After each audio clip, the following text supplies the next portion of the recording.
It's trial day 8 and the final day in the state of Wisconsin versus Maxwell Anderson.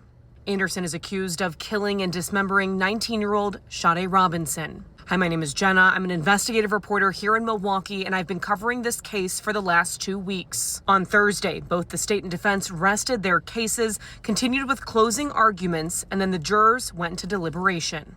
Closing arguments were extremely emotional for people in the gallery. Tissue boxes were being passed around to family, friends, and supporters of Sade Robinson as they heard the final pleas from state prosecutors to convince the jury to convict Maxwell Anderson. I want to warn you that some of the details I'm about to tell you are disturbing. The state continued to reiterate that Maxwell Anderson intentionally killed Sade Robinson, mutilated her body, and then distributed her body parts across the Milwaukee region and then set her car on fire. They say based off of cell phone locations and video surveillance from cameras across the region, all of this corroborates that Maxwell Anderson was the one to commit this crime. Thursday, we heard from one last witness who testified about what was on Maxwell Anderson's phone.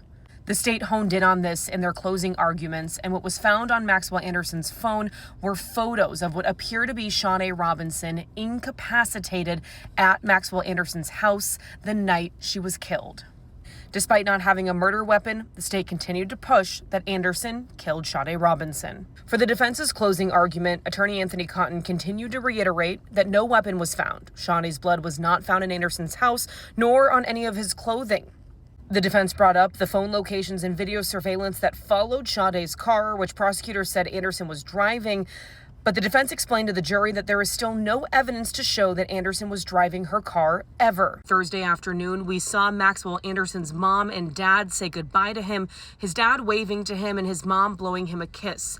The jurors then went into deliberation. The jury has to come to a unanimous verdict that will be delivered after their deliberations. We'll be following this case until the jury delivers their verdict.